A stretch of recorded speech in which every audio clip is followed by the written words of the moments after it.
ओम श्री परमात्मने नमः। आइए भक्तों, महाकुंभ पर्व के बारे में जानें। स्कंद उवाच। शृणु नारद वक्ष्यामि लोकानां मुक्तिकारणं सकृत् स्नानं तु यैर्मर्त्यैर्गङ्गाद्वारे शुभावहे न तेषां पुनरावृत्तिः कल्पकोटिशतैरपि। स्कंद जी नारद जी से कहते हैं, हे नारद जी, मैं तुम्हें मनुष्यों की मुक्ति का एक उपाय बताता हूँ। जो लोग एक बार भी श्री हरिद्वार में गंगा स्नान करते हैं, वे फिर संसार में जन्म नहीं लेते, चाहे करोड़ों कल्प बीत जाएं। तिस्रः कोट्योर्ध्वकोटि च तीर्थानां मुनिषत्तमा भजन्ते सन्निधिं तत्र स्नातः सर्वत्र जायते। हे मुने, 3.5 करोड़ तीर्थ हरिद्वार तीर्थ में निवास करते हैं। जिसने हरिद्वार तीर्थ में स्नान किया, उसने समस्त तीर्थों में स्नान किया। पुण्य आत्मा पुरुषों को ही श्री हरिद्वार के दर्शन होते हैं। जब हरिद्वार में स्नान करने की इतनी महिमा है, तो कुंभ के अवसर पर स्नान की महिमा के विषय में तो कहना ही क्या है। जिस समय सूर्य मेष राशि पर और बृहस्पति कुंभ राशि पर स्थित होते हैं, उस समय गंगा द्वार अर्थात हरिद्वार में कुंभ योग होता है। कुंभ के अवसर पर यहाँ स्नान दान आदि की महिमा अनंत गुना बढ़ जाती है। जो इस क्षेत्र में कुंभ के समय स्नान करता है, वह साक्षात बृहस्पति और दूसरे सूर्य के समान तेजस्वी होता है। जय श्री हरि।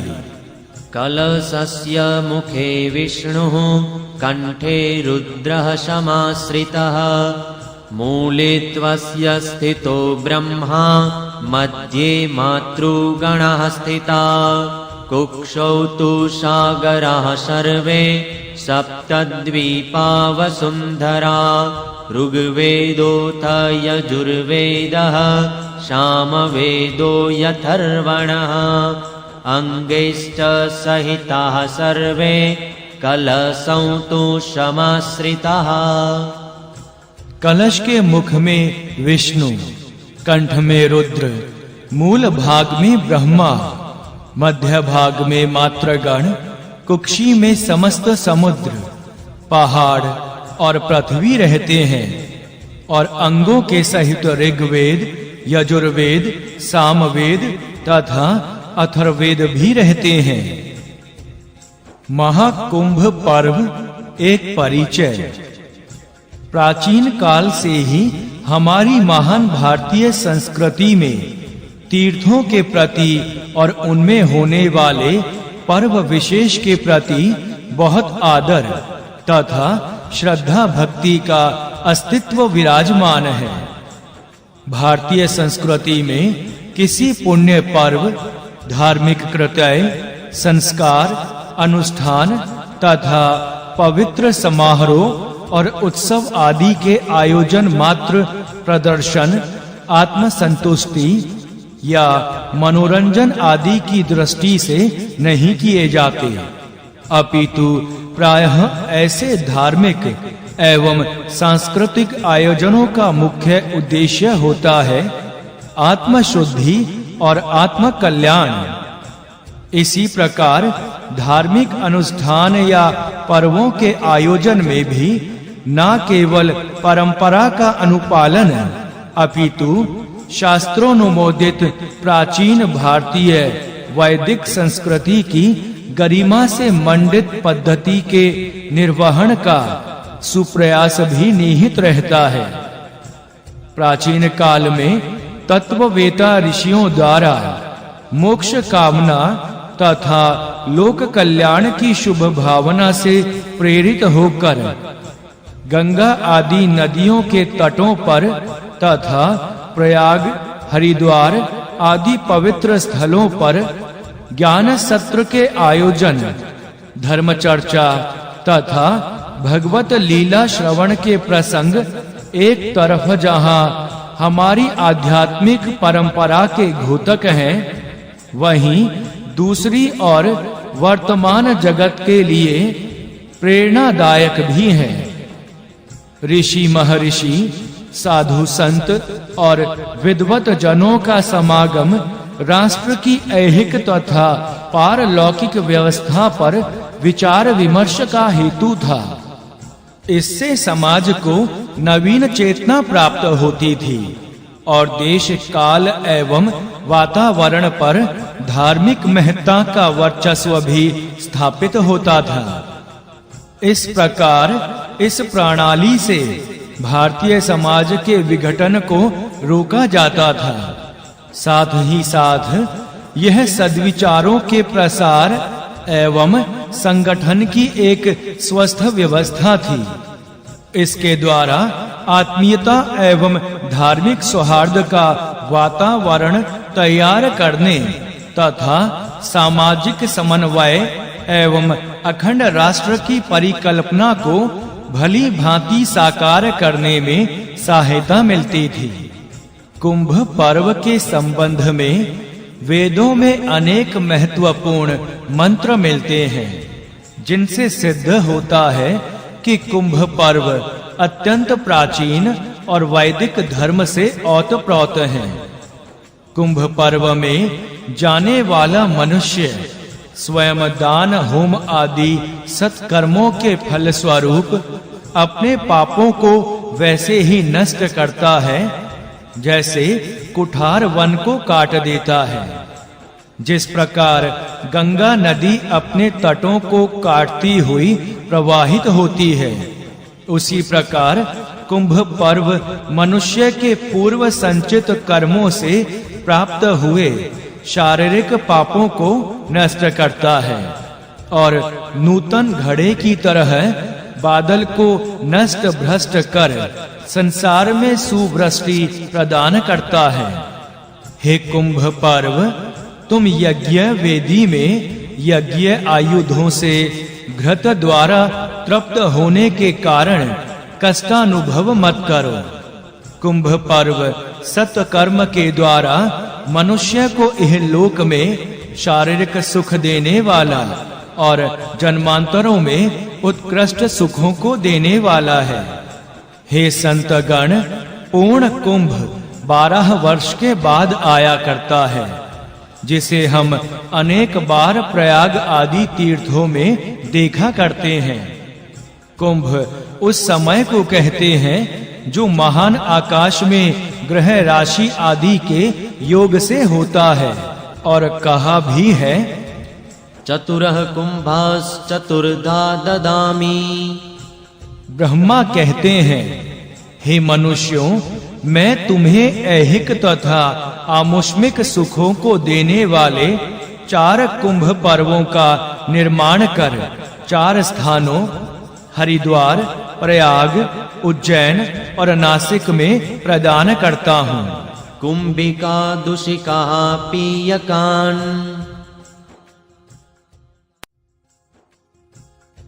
अमृत कुंभ की अवधारणा वर्तमान समय में भी वसुधा के और छोर तक किसी न किसी रूप में अखिल कोटि ब्रह्मांड नायक उस परम प्रभु की व्यापक शासन शक्ति धर्म रूप से निर्बाध दृष्टि गोचर हो रही है।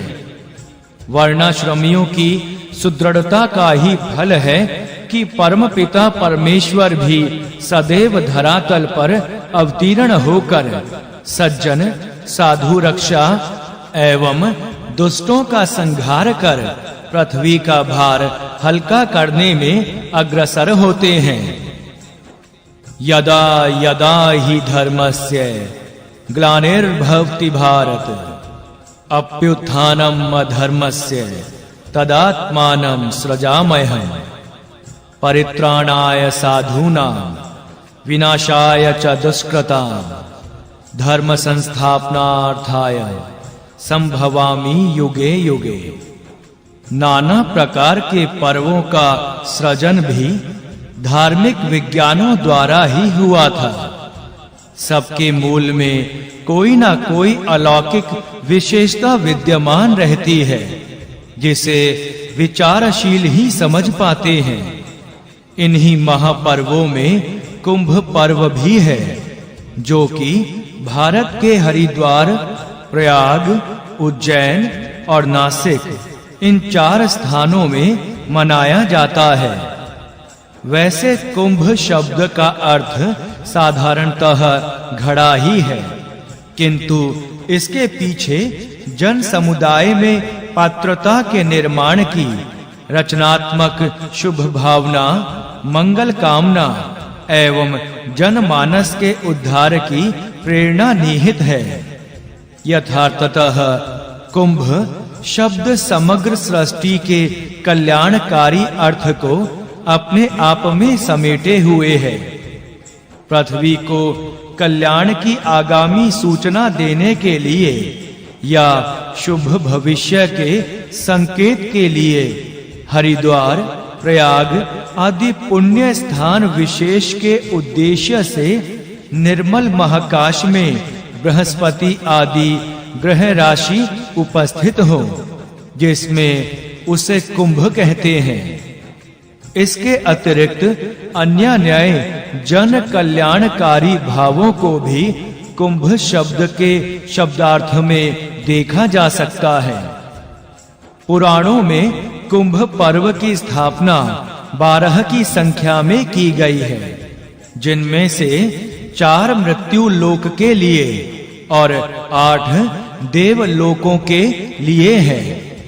भूमंडल के मनुष्य मात्र के पाप को दूर करना ही कुंभ की उत्पत्ति का हेतु है। यह पर्व प्रत्येक 12वें वर्ष हरिद्वार, प्रयाग, उज्जैन और नासिक इन 4 स्थानों में होता रहता है। इन पर्वों में भारत के सभी प्रांतों से समस्त संप्रदायवादी स्नान, ध्यान, पूजा पाठ आदि करने के लिए आते हैं। क्षार समुद्र से पर्यवेष्टित भारत भूमि स्वभावतः मलिनता के कलंक पंख से युक्त है। यह पुण्य प्रक्षालित भूमि है। भौगोलिक दृष्टि से इसके 4 पवित्र स्थानों में उस अमृत कुंभ की प्रतिष्ठा हुई थी, जो उस समुद्र मंथन से उद्भूत हुआ था। कालिक दृष्टि से ऐसे ग्रह योग जो खगोल में लुप्त सुप्त अमृतत्व को प्रत्यक्ष और प्रबुद्ध कर देते हैं, 4 स्थानों में 12-12 वर्ष पर अर्थात 12 वर्षात्मक काल योग से प्रकट होते हैं।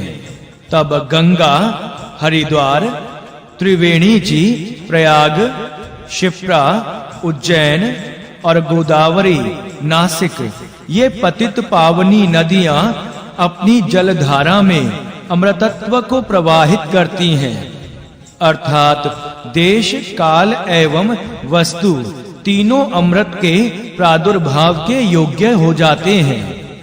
फलस्वरूप अमृत घट या कुंभ का अवतरण होता है।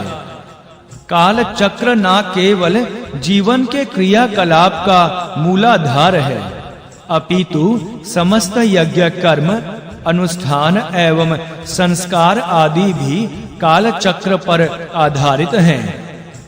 काल चक्र में सूर्य, चंद्रमा एवं देवगुरु बृहस्पति का महत्वपूर्ण स्थान है।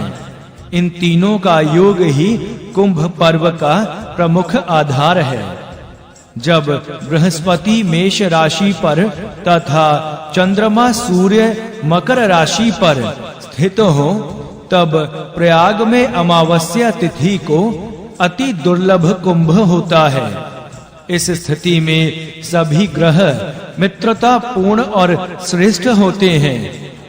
हमारे जीवन में जब मित्र और श्रेष्ठ जनों का मिलन होता है तभी श्रेष्ठ एवं शुभ विचारों का उदय होता है और हमारे जीवन में यह योग ही सुखदायक होता है। कुंभ के अवसर पर भारतीय संस्कृति और धर्म से अनुप्राणित सभी संप्रदायों के धर्मानुयायी एकत्रित होकर अपने समाज, धर्म एवं राष्ट्र की एकता, अखंडता, अक्षुण्णता के लिए विचार विमर्श करते हैं। स्नान, दान, तर्पण तथा यज्ञ का पवित्र वातावरण देवताओं को भी आकृष्ट किए बिना नहीं रहता। ऐसी मान्यता है कि इस महापर्व पर सभी देवगण तथा अन्य पितृ, यक्ष, गंधर्व आदि पृथ्वी पर उपस्थित होकर न केवल मनुष्य मात्र अपितु जीव मात्र को अपनी पावन उपस्थिति से पवित्र करते रहते हैं। अमृत कुंभ का स्वरूप एवं प्रार्थना मंत्र। कलश के मुख में विष्णु, कंठ में रुद्र, मूल भाग में ब्रह्मा, मध्य भाग में मात्रगण, कुक्षी में समस्त समुद्र, पहाड़ और पृथ्वी रहते हैं और अंगों के सहित ऋग्वेद, यजुर्वेद, सामवेद तथा अथर्ववेद भी रहते हैं। हे कुंभ, देव दानव के विवाद रूप में समुद्र के मथे जाने पर तुम्हारी उत्पत्ति हुई, जिसे साक्षात भगवान विष्णु ने धारण किया। उस तुम्हारे जल में समस्त तीर्थ, समस्त देवता, समस्त प्राणी, प्राण आदि स्थित रहते हैं।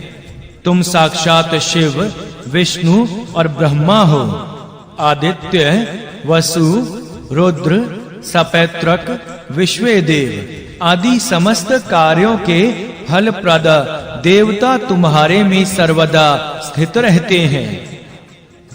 कुंभ उत्पत्ति की अमर कथा। एक समय की बात है, दैत्यों और दानवों ने बड़ी भारी सेना लेकर देवताओं पर चढ़ाई की। उस समय युद्ध में दैत्यों के सामने देवता परास्त हो गए। तब इंद्र आदि संपूर्ण देवता अग्नि को आगे करके ब्रह्मा जी की शरण में गए। वहां उन्होंने अपना सारा हाल ठीक-ठीक कह सुनाया। ब्रह्मा जी ने कहा, तुम लोग मेरे साथ भगवान की शरण में चलो। यह कहकर वे संपूर्ण देवताओं को साथ ले क्षीर सागर के उत्तर तट पर गए और भगवान वासुदेव को संबोधित करके बोले, हे प्रभु विष्णु, शीघ्र उठिए और इन देवताओं का कल्याण कीजिए। आपकी सहायता ना मिलने से दानव इन्हें बारंबार परास्त करते हैं। उनके ऐसा कहने पर कमल के समान नेत्र वाले भगवान अंतर्यामी पुरुषोत्तम ने देवताओं के शरीर की अवस्था देखकर कहा, देवगण, मैं तुम्हारे तेज की वृद्धि करूंगा। मैं जो उपाय बतलाता हूं उसे तुम लोग करो। दैत्यों के साथ मिलकर सब प्रकार की औषधियां ले आओ और उन्हें क्षीर सागर में डाल दो। फिर मंद्रांचल को मथानी और वासुकी नाग को नैती बनाकर समुद्र का मंथन करते हुए उससे अमृत निकालो। इस कार्य में मैं तुम लोगों की सहायता करूंगा। समुद्र का मंथन करने पर जो अमृत निकलेगा उसका पान करने से तुम लोग बलवान और अमर हो जाओगे। देवाधिदेव भगवान के ऐसा कहने पर संपूर्ण देवता दैत्यों के साथ संधि करके अमृत निकालने के यत्न में लग गए। तत्पश्चात देवता और दानवों ने पृथ्वी के उत्तर भाग में हिमालय के समीप क्षीरोद सिंधु में मंथन किया, जिसमें मंद्रांचल मंथन दंड था। वासुकी नेति थे। कच्छप रूपधारी भगवान मंद्रांचल के पृष्ठभाग थे और भगवान विष्णु उक्त मंथन दंड को पकड़े हुए थे। तदंतर उस क्षीर सागर से 14 रत्न लक्ष्मी, कौस्तुभ, पारिजात, सुरा, धन्वंतरी, चंद्रमा, गरल, पुष्पक, ऐरावत, पांचजन्य शंख, रंभा, कामधेनु, उच्चश्रेवा और अमृत कुंभ निकले। उन्हीं रत्नों में से अमृत कुंभ के निकलते ही देवताओं के इशारे से इंद्र पुत्र जयंत अमृत कलश को लेकर आकाश में उड़ गया। उसके बाद दैत्य गुरु शुक्राचार्य के आदेशानुसार दैत्यों ने अमृत को वापस लेने के लिए जयंत का पीछा किया और घोर परिश्रम के बाद उन्होंने बीच रास्ते में ही जयंत को पकड़ा। तत्पश्चात अमृत कलश पर अधिकार जमाने के लिए देव दानवों में 12 दिन तक अविराम युद्ध होता रहा। परस्पर इस मार काट के समय में पृथ्वी के 4 स्थानों प्रयाग, हरिद्वार, उज्जैन, नासिक पर कलश गिरा था। उस समय चंद्रमा ने घट से प्रसवण होने से, सूर्य ने घट फूटने से, गुरु ने दैत्यों के अपहरण से एवं शनि ने देवेंद्र के भय से घट की रक्षा की। कलह शांत करने के लिए भगवान ने मोहिनी रूप धारण कर यथा अधिकार सबको अमृत बांटकर पिला दिया। इस प्रकार देव दानव युद्ध का अंत हो गया। अमृत प्राप्ति के लिए देव दानवों में परस्पर 12 दिन पर्यंत निरंतर युद्ध हुआ था। देवताओं के 12 दिन मनुष्यों के 12 वर्ष के तुल्य होते हैं। अतएव कुंभ भी 12 होते हैं। उनमें से 4 कुंभ पृथ्वी पर होते हैं और अवशिष्ट 8 कुंभ देवलोक में होते हैं, जिन्हें देवगण ही प्राप्त कर सकते हैं। मनुष्यों की वहां पहुंच नहीं है। जिस समय में चंद्राधिकों ने कलश की रक्षा की थी, उस समय की वर्तमान राशियों पर रक्षा करने वाले चंद्र सूर्यादिक ग्रह जब आते हैं, उस समय कुंभ का योग होता है। अर्थात जिस वर्ष जिस राशि पर सूर्य, चंद्रमा और बृहस्पति का संयोग होता है, उसी वर्ष उसी राशि के योग में जहां-जहां अमृत कुंभ सुधा बिंदु गिरा था, वहां-वहां कुंभ पर्व होता है। कुंभ पर्व का उद्देश्य एवं आध्यात्मिक रहस्य है। हरिद्वार, प्रयाग, उज्जैन और नासिक, इन 4 कुंभ पर्व के निर्णित स्थानों में कुंभ योग के समय तत्सत संप्रदाय सम्मानित साधु महात्माओं के समवाय द्वारा संसार के सर्वविध कष्टों के निवर्त्यार्थ देश, समाज, राष्ट्र और धर्म आदि समस्त विश्व के कल्याण संपादनार्थ निष्काम भावना पुरस्पर वेदादि शास्त्र अनुकूल अमूल्य दिव्य उपदेशों से जगत कल्याण करना ही कुंभ पर्व का महान उद्देश्य है। कुंभ पर्व के आध्यात्मिक रहस्य के विषय में विचार करने पर ज्ञात होता है कि जो गृहस्थ मनुष्य पंचाग्नि विद्या को जानते हैं तथा जो वानप्रस्थी सन्यासी या नैष्ठिक ब्रह्मचारी गण सांसारिक विषय वासनाओं से विरक्त होकर श्रद्धा पूर्वक तप तथा सत्य पालन आदि का आचरण करते हैं, वे उत्तरायण मार्ग से अर्थात अर्ची मार्ग से सूर्यलोक होते हुए ब्रह्मलोक जाते हैं। वहां अनेक कल्प तक निवास कर पुनः जिस मार्ग से वे गए थे, उसी मार्ग से लौटकर इंद्र आदि लोकों में ही रहते हैं और वे भूलोक में नहीं आते। इंद्र आदि लोकों में रहते हुए सौभाग्यवश गुरु उपदेश द्वारा ज्ञान प्राप्ति हो जाने के कारण मोक्ष की प्राप्ति हो जाती है, जिससे वे इस संसार में नहीं आते हैं, प्रत्युत ब्रह्म में ही लीन हो जाते हैं। और जो साधारण गृहस्थ जन ग्राम में ही रहते हुए इष्ट अग्निहोत्र आदि वैदिक कर्म तथा पूर्त वापी कूप तड़ाग आदि प्रतिष्ठा तथा दान यज्ञ आदि का आचरण करते हैं, वे दक्षिणायन मार्ग से अर्थात धूम मार्ग से चंद्रलोक जाते हैं। वहां वे पुण्यशय पर्यंत निवास कर फिर बादल आदि बनकर इस पृथ्वी पर औषध तृण तथा वनस्पति रूप में वृष्टि द्वारा पैदा होते हैं। जो मनुष्य पंचाग्नि विद्या आदि से तथा अग्निहोत्र वापी कूप तड़ाग आदि प्रतिष्ठा दान यज्ञ आदि से भी वंचित रहते हैं, वे कीट पतंग आदि की योनियों में जाते हैं और बार-बार जन्म मरण जन्य क्लेश को भोगते हैं। इस प्रकार मरने के बाद मनुष्यों की उत्तम, मध्यम तथा अधम ये 3 गतियां उपनिषदों में वर्णित हैं।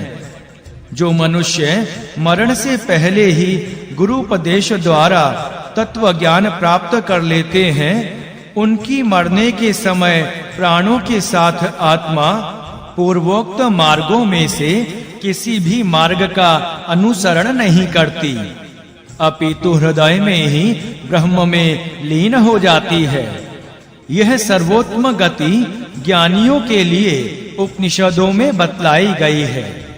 वस्तुतः पूर्ण कुंभ तथा अर्ध कुंभ पर्व मनाने का रहस्य यह है कि हम लोग इस पर्व पर दूर-दूर से अनेक स्थानों से हरिद्वार, प्रयाग आदि पवित्र तीर्थों में जाकर गंगा स्नान से पवित्र होकर श्रेष्ठ विद्वानों के उपदेश द्वारा ज्ञान प्राप्त करें तथा तप, सत्य, दान, यज्ञ आदि शुभ कर्मों का यथाधिकार यथा रुचि आचरण करें, जिससे मृत्यु के बाद हमें सर्वोत्तम, उत्तम या मध्यम गति प्राप्त हो और अधम गति कदापि ना मिले। कुंभ पर्व के आद्य प्रवर्तक भगवान शंकराचार्य, जिस कुंभ पर्व का उल्लेख वेदों और पुराणों में मिलता है, उसकी प्राचीनता के संबंध में तो किसी को संदेह होने का अवसर ही नहीं है, किंतु यह बात अवश्य विचारणीय है कि कुंभ मेले का धार्मिक रूप में प्रसार करने का श्री गणेश किसने किया। इस विषय में बहुत अन्वेषण करने पर सिद्ध होता है कि कुंभ मेले को प्रवर्तित करने वाले भगवान शंकराचार्य हैं। ऐसा प्रतीत होता है कि उन्होंने कुंभ पर्व के प्रचार की व्यवस्था केवल धार्मिक संस्कृति को सुदृढ़ करने के लिए किया था। उन्हीं के आदर्शानुसार आज भी कुंभ पर्व के चारों सुप्रसिद्ध तीर्थों में सभी संप्रदायों के साधु महात्मा गण देश काल परिस्थिति के अनुरूप लोक कल्याण की दृष्टि से धर्म का प्रचार करते हैं, जिससे समस्त मानव समाज का कल्याण होता है। भगवान शंकराचार्य जी के कुंभ प्रवर्तक होने के कारण ही आज भी कुंभ पर्व का मेला मुख्यतः साधुओं का ही माना जाता है। वस्तुतः साधु मंडली ही कुंभ का जीवन है। भगवान शंकराचार्य ने जिस महान उद्देश्य की पूर्ति के लिए कुंभ पर्व को प्रवर्तित किया था, आज उसमें जो आवश्यकता से अधिक कमी आ गई है, वह किसी से छिपी नहीं है। आज प्रत्येक गृहस्थ एवं साधु महात्माओं को चाहिए कि पुनः भगवान शंकराचार्य जी के सदुद्देश्य की पूर्ति में मन